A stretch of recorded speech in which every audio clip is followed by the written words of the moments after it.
زمون چونکې خواهش دا دی د مقامی حکومت خواهش دی چې هغه چونکې موږ د دې ښار بچي یو دا ښار زمونږ دی زمونږ مشرانو ډېر ښکلی مونږ ته پرېښودی او زمونږ کوشش دا دی چې یاره په دې کې موږ لوکل ګورنمنټ مقامي حکومت په دې کې څه کولی شي. زه به دا ووایم چې زمونږ د بیرم خان تاته الله پاک دې وبخښي د هغه د وختونه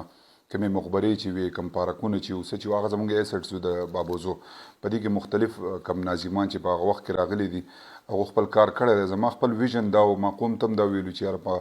خپل د محدود وسایلو کې به انشاءالله زه کوشش کوم چې یاره زمونږ چونکې یو فضاگٹ پارک دی زمونږ ایسټس نور نشتي دلته په سیټي کې چې یو فوټ ځای مالې په زرګاو باندې هغه فنډز هم زموږ سره نشته خو په زموږ کوشش دا و چې یاره زموږ یو سین بچ شي د ایوب برج نه د فضاگٹ پارک پورې دا تقریبا 2.5-3 کیلومتر ایریا راځي په دې کې موږ واکینګ ټریک جوړ کړو په هغې واکینګ ټریک باندې موږ کار شروع کړی دی او زموږ چې څونه هم د سوات یا د بهر میلمانه راځي او هغه خامخا د واکینګ ټریک ته راځي او دغه یو فوډ سټریټ هم موږ انشاءالله جوړو. د دې سره سره فضاگٹ پارک کې چې کوم موږ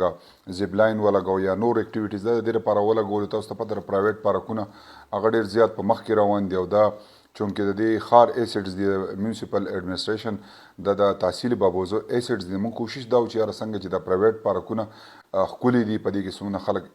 مطلب روزګار کوي زموږ دا فضاگٹ پارک شو یا شهدا پارک شو سیدو پارک شو په دې کې موږ داسې اکټیویټیز وکړو چې خلک دې ته مایل شي او دلته راځي د هغې دپاره دا زموږ یو سټیپ و انشاءالله را روان وختونو کې په دې واکینګ ټریک کې فوډ سټریټ پی دې سره به زموږ د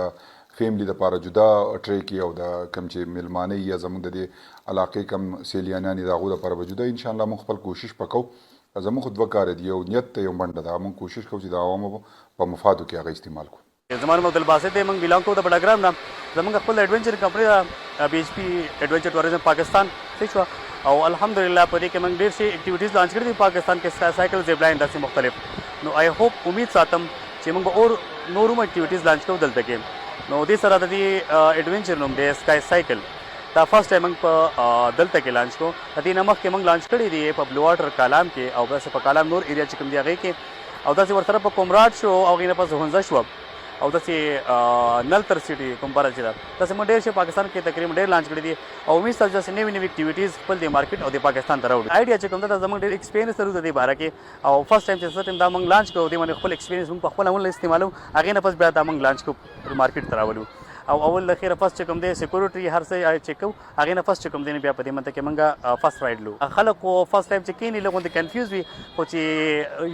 یو راؤنډ کله وکړي نو هغې نه فرست چې کوم دی هغوی دویم راؤنډ راته هم راکړي ولې خلکو ډېر زیات دلچسپي ده او نوی ایډونچر دی که کوم کس ریډي وي نو کمفورټیبل وي هغه بیا تلی شي کوم چې کمفورټیبل نه وي ولې د ځینې د زړه مسله وي نور داسې فیمیل وي چې هغوی ته الاو نه وي یا داسې مختلف چې کوم دي داسې سیکورټري دپاره هغوی په غوږونو کې رنګ یا بالۍ وغیره یا وغیره څه وي نو هغه ته الاو نه وي نو هغې دپاره موږ فرست سیکورټري خیال ساتو هغې نه فرست چې کوم دی هغه ته موږ بیا رایډ ورکوو.